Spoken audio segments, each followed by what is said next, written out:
अथाष्टमो अध्यायः। गर्भ में परीक्षित की रक्षा। कुंती के द्वारा भगवान की स्तुति और युधिष्ठिर का शोक। सूत जी कहते हैं, इसके बाद पांडव श्री कृष्ण के साथ जलांजलि के इच्छुक मरे हुए स्वजनों का तर्पण करने के लिए स्त्रियों को आगे करके गंगा तट पर गए। वहां उन सब ने मृत बंधुओं को जलदान दिया और उनके गुणों का स्मरण करते हुए बहुत विलाप किया। तदनंतर भगवान के चरण कमलों की धूलि से पवित्र गंगा जल में पुनः स्नान किया। वहां अपने भाइयों के साथ कुरुपति, महाराज युधिष्ठिर, धृतराष्ट्र, पुत्र शोक से व्याकुल गांधारी, कुंती और द्रौपदी सब बैठकर मरे हुए स्वजनों के लिए शोक करने लगे। भगवान श्री कृष्ण ने धौम्य आदि मुनियों के साथ उनको सांत्वना दी और समझाया कि संसार के सभी प्राणी काल के अधीन हैं। मौत से किसी को कोई बचा नहीं सकता।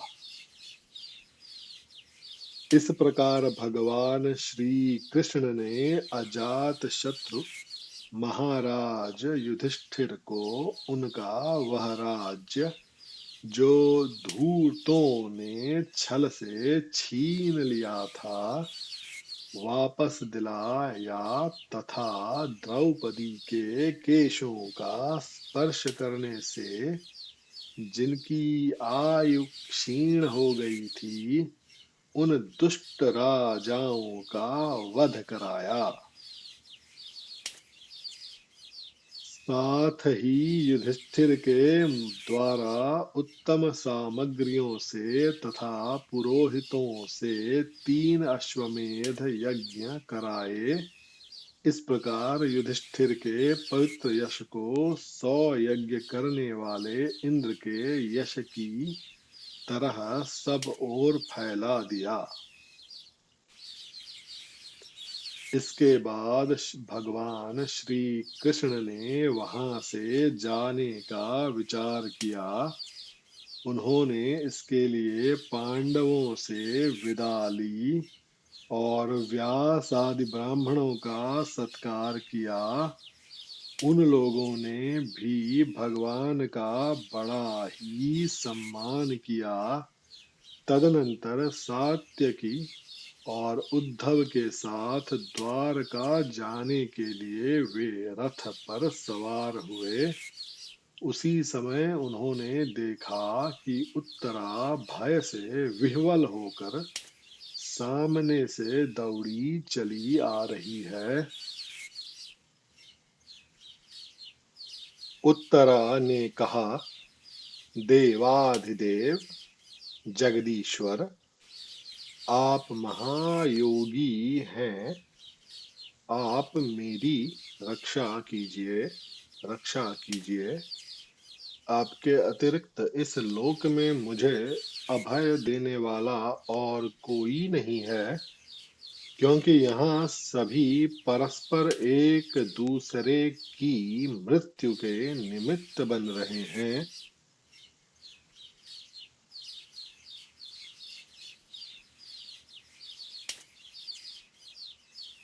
प्रभो, आप सर्वशक्तिमान हैं। यह दहकते हुए लोहे का बाण मेरी ओर दौड़ा आ रहा है। स्वामिन, यह मुझे भले ही जला डाले, परंतु मेरे गर्भ को नष्ट न करे, ऐसी कृपा कीजिए।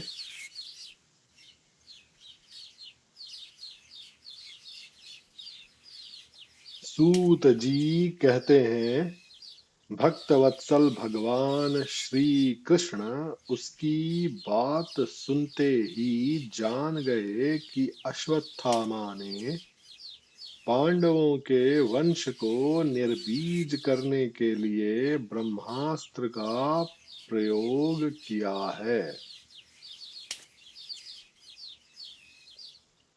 शौनक जी, उसी समय पांडवों ने भी देखा कि जलते हुए 5 बाण हमारी ओर आ रहे हैं, इसलिए उन्होंने भी अपने अपने अस्त्र उठा लिए।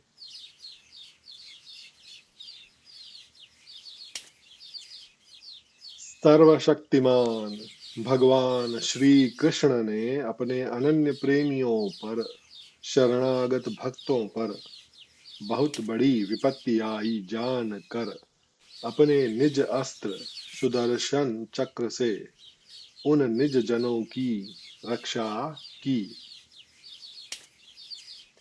योगेश्वर श्री कृष्ण समस्त प्राणियों के हृदय में विराजमान आत्मा है। उन्होंने उत्तरा के गर्भ को पांडवों की वंश परंपरा चलाने के लिए अपनी माया के कवच से ढक दिया। शौनक जी, यद्यपि ब्रह्मास्त्र अमोघ है और उसके निवारण का कोई उपाय भी नहीं है, फिर भी भगवान श्री कृष्ण के तेज के सामने आकर वह शांत हो गया। यह कोई आश्चर्य की बात नहीं समझनी चाहिए, क्योंकि भगवान तो सर्वाश्चर्यमय हैं। वे ही अपनी निज शक्ति माया से स्वयं अजन्मा होकर भी इस संसार की सृष्टि रक्षा और संहार करते हैं। जब भगवान श्री कृष्ण जाने लगे, तब ब्रह्मास्त्र की ज्वाला से मुक्त अपने पुत्रों के और द्रौपदी के साथ सती कुंती ने भगवान श्री कृष्ण की इस प्रकार स्तुति की। कुंती ने कहा, आप समस्त जीवों के बाहर और भीतर एक रस स्थित हैं, फिर भी इंद्रियों और वृत्तियों से देखे नहीं जाते, क्योंकि आप प्रकृति से परे आदि पुरुष परमेश्वर हैं। मैं आपको नमस्कार करती हूँ।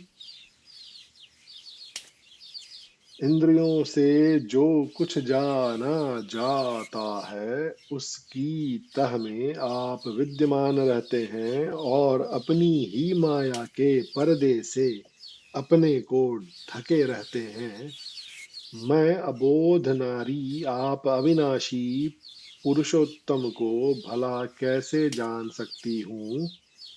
जैसे मूढ़ लोग दूसरा भेष धारण किए हुए नट को प्रत्यक्ष देखकर भी नहीं पहचान सकते, वैसे ही आप दिखते हुए भी नहीं दिखते। आप शुद्ध हृदय वाले विचारशील जीवन मुक्त परमहंसों के हृदय में अपनी प्रेममयी भक्ति का सृजन करने के लिए अवतीर्ण हुए हैं। फिर हम अल्प बुद्धि स्त्रियां आपको कैसे पहचान सकती हैं।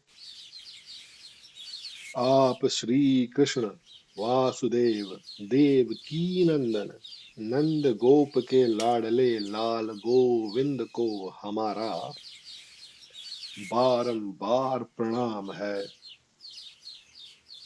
जिनकी नाभि से ब्रह्मा का जन्म स्थान कमल प्रकट हुआ है, जो सुंदर कमलों की माला धारण करते हैं, जिनके नेत्र कमल के समान विशाल और कोमल हैं, जिनके चरण कमलों में कमल का चिन्ह है।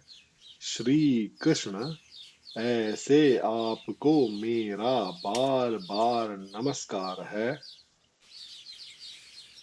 ऋषिकेश, जैसे आपने दुष्ट कंस के द्वारा कैद की हुई और चिरकाल से शोकग्रस्त देवकी की रक्षा की थी, वैसे ही पुत्रों के साथ मेरी भी आपने बार बार विपत्तियों से रक्षा की है। आप ही हमारे स्वामी हैं, आप सर्वशक्तिमान हैं। श्री कृष्ण, कहाँ तक गिनाऊं विष से, लाक्षागृह की भयानक आग से, हिडिंब आदि राक्षसों की दृष्टि से, दुष्टों की द्यूत सभा से, वनवास की विपत्तियों से और अनेक बार के युद्धों में अनेक महारथियों के शस्त्रास्त्रों से, और अभी अभी इस अश्वत्थामा के ब्रह्मास्त्र से भी आपने ही हमारी रक्षा की है। जगतगुरु, हमारे जीवन में सर्वदा पद पद पर विपत्तियां आती रहें, क्योंकि विपत्तियों में ही निश्चित रूप से आपके दर्शन हुआ करते हैं, और आपके दर्शन हो जाने पर फिर जन्म मृत्यु के चक्कर में नहीं आना पड़ता। ऊंचे कुल में जन्म, ऐश्वर्य, विद्या और संपत्ति के कारण जिसका घमंड बढ़ रहा है, वह मनुष्य तो आपका नाम भी नहीं ले सकता, क्योंकि आप तो उन लोगों को दर्शन देते हैं जो अकिंचन हैं। आप निर्धनों के परम धन हैं। माया का प्रपंच आपका स्पर्श भी नहीं कर सकता। आप अपने आप में ही विहार करने वाले परम शांत स्वरूप हैं। आप ही कैवल्य मोक्ष के अधिपति हैं। आपको मैं बार बार नमस्कार करती हूँ। मैं आपको अनादि, अनंत, सर्वव्यापक, सबके नियंता, काल रूप परमेश्वर समझती हूँ। संसार के समस्त पदार्थ और प्राणी आपस में टकरा कर विषमता के कारण परस्पर विरुद्ध हो रहे हैं, परंतु आप सब में समान रूप से विचर रहे हैं। भगवान, आप जब मनुष्यों की सी लीला करते हैं, तब आप क्या करना चाहते हैं, यह कोई नहीं जानता। आपका कभी कोई न प्रिय है और न अप्रिय। आपके संबंध में लोगों की बुद्धि ही विषम हुआ करती है। आप विश्व के आत्मा हैं, विश्व रूप हैं। न आप जन्म लेते हैं और न कर्म ही करते हैं, फिर भी पशु पक्षी, मनुष्य, ऋषि, जलचर आदि में आप जन्म लेते हैं और उन योनियों के अनुरूप दिव्य कर्म भी करते हैं। यह आपकी लीला ही तो है।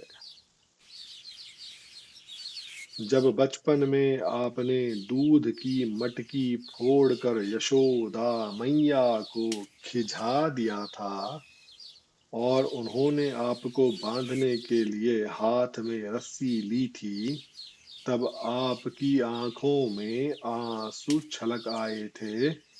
काजल कपोलों पर बह चला था, नेत्र चंचल हो रहे थे और भय की भावना से आपने अपने मुख को नीचे की ओर झुका लिया था। आपकी उस दशा का, लीला छवि का ध्यान करके मैं मोहित हो जाती हूँ। भला जिससे भय भी भय मानता है, उसकी यह दशा। आपने अजन्मा होकर भी जन्म क्यों लिया है, इसका कारण बतलाते हुए कोई कोई महापुरुष यों कहते हैं कि जैसे मल या चल की कीर्ति का विस्तार करने के लिए उसमें चंदन प्रकट होता है, वैसे ही अपने प्रिय भक्त पुण्य श्लोक राजा यदु की कीर्ति का विस्तार करने के लिए ही आपने उनके वंश में अवतार ग्रहण किया है। दूसरे लोग यों कहते हैं कि वसुदेव और देवकी ने पूर्व जन्म में सुतपा और कृष्ण के रूप में आपसे यही वरदान प्राप्त किया था, इसीलिए आप अजन्मा होते हुए भी जगत के कल्याण और दैत्यों के नाश के लिए उनके पुत्र बने हैं। कुछ और लोग यों कहते हैं कि यह पृथ्वी दैत्यों के अत्यंत भार से समुद्र में डूबते हुए जहाज की तरह डगमगा रही थी, पीड़ित हो रही थी। तब ब्रह्मा की प्रार्थना से उसका भार उतारने के लिए ही आप प्रकट हुए। कोई महापुरुष यों कहते हैं कि जो लोग इस संसार में अज्ञान, कामना और कर्मों के बंधन में जकड़े हुए पीड़ित हो रहे हैं, उन लोगों के लिए श्रवण और स्मरण करने योग्य लीला करने के विचार से ही आपने अवतार ग्रहण किया है। भक्तजन बार बार आपके चरित्र का श्रवण, गान, कीर्तन एवं स्मरण करके आनंदित होते रहते हैं। वे ही अविलंब आपके उस चरण कमल का दर्शन कर पाते हैं जो जन्म मृत्यु के प्रवाह को सदा के लिए रोक देता है।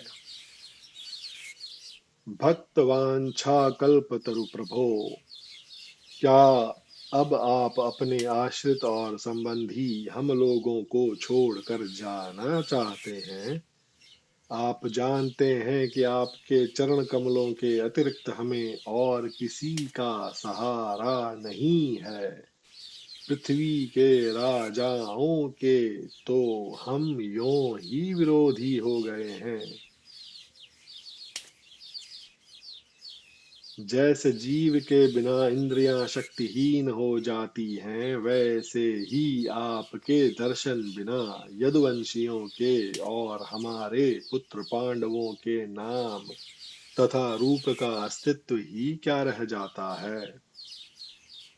गदाधर, आपके विलक्षण चरण चिन्हों से चिन्हित यह कुरुजांगल देश की भूमि आज जैसी शोभायमान हो रही है, वैसी आपके चले जाने के बाद न रहेगी। आपकी दृष्टि के प्रभाव से ही यह देश पकी हुई फसल तथा लता वृक्षों से समृद्ध हो रहा है। ये वन, पर्वत, नदी और समुद्र भी आपकी दृष्टि से ही वृद्धि को प्राप्त हो रहे हैं। आप विश्व के स्वामी हैं, विश्व के आत्मा हैं और विश्व रूप हैं। यदुवंशियों और पांडवों में मेरी बड़ी ममता हो गई है। आप कृपा करके स्वजनों के साथ जोड़े हुए इस स्नेह की दृढ़ फांसी को काट दीजिए। श्री कृष्ण, जैसे गंगा की अखंड धारा समुद्र में गिरती रहती है, वैसे ही मेरी बुद्धि किसी दूसरी ओर न जाकर आपसे ही निरंतर प्रेम करती रहे। श्री कृष्ण, अर्जुन के प्यारे सखा यदुवंश शिरोमणे, आप पृथ्वी के भार रूप राजवेशधारी दैत्यों को जलाने के लिए अग्नि स्वरूप हैं। आपकी शक्ति अनंत है। गोविंद, आपका यह अवतार गौ, ब्राह्मण और देवताओं का दुख मिटाने के लिए ही है। योगेश्वर, चराचर के गुरु भगवान, मैं आपको नमस्कार करती हूँ।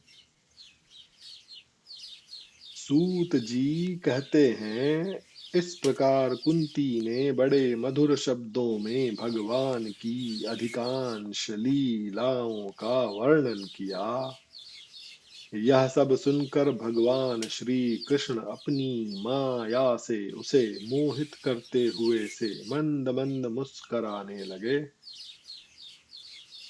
उन्होंने कुंती से कह दिया, अच्छा, ठीक है। और रथ के स्थान से वे हस्तिनापुर लौट आए। वहां कुंती और सुभद्रा आदि देवियों से विदा लेकर जब वे जाने लगे, तब राजा युधिष्ठिर ने बड़े प्रेम से उन्हें रोक लिया। राजा युधिष्ठिर को अपने भाई बंधुओं के मारे जाने का बड़ा शोक हो रहा था। भगवान की लीला का मर्म जानने वाले व्यास आदि महर्षियों ने और स्वयं अद्भुत चरित्र करने वाले भगवान श्री कृष्ण ने भी अनेकों इतिहास कहकर उन्हें समझाने की बहुत चेष्टा की, परंतु उन्हें सांत्वना न मिली, उनका शोक न मिटा। शौनकादि ऋषियों, धर्मपुत्र राजा युधिष्ठिर को अपने स्वजनों के वध से बड़ी चिंता हुई। वे अविवेक युक्त चित्त से स्नेह और मोह के वश में होकर कहने लगे, भला मुझ दुरात्मा के हृदय में बद्ध मूल हुए इस अज्ञान को तो देखो। मैंने सियार कुत्तों के आहार इस अनात्मा शरीर के लिए अनेक अक्षौहिणी सेना का नाश कर डाला। मैंने बालक ब्राह्मण संबंधी मित्र चाचा ताऊ भाई बंधु और गुरुजनों से द्रोह किया है। करोड़ों बरसों से भी नरक से मेरा छुटकारा नहीं हो सकता। यद्यपि शास्त्र का वचन है कि राजा यदि प्रजा का पालन करने के लिए धर्म युद्ध में शत्रुओं को मारे तो उसे पाप नहीं लगता, फिर भी इससे मुझे संतोष नहीं होता। स्त्रियों के पति और भाई बंधुओं को मारने से उनका मेरे द्वारा यहाँ जो अपराध हुआ है, उसका मैं गृहस्थोचित यज्ञ यागादिकों के द्वारा मार्जन करने में समर्थ नहीं हूँ। जैसे कीचड़ से गंदला जल स्वच्छ नहीं किया जा सकता, मदिरा से मदिरा की अपवित्रता नहीं मिटाई जा सकती, वैसे ही बहुत से हिंसा बहुल यज्ञों के द्वारा एक भी प्राणी की हत्या का प्रायश्चित नहीं किया जा सकता। इति श्रीमद्भागवते महापुराणे पारमहंस्यां संहितायां प्रथमस्कन्धे कुन्तीस्तुतिर्युधिष्ठिरानुतापो नामाष्टमोऽध्यायः।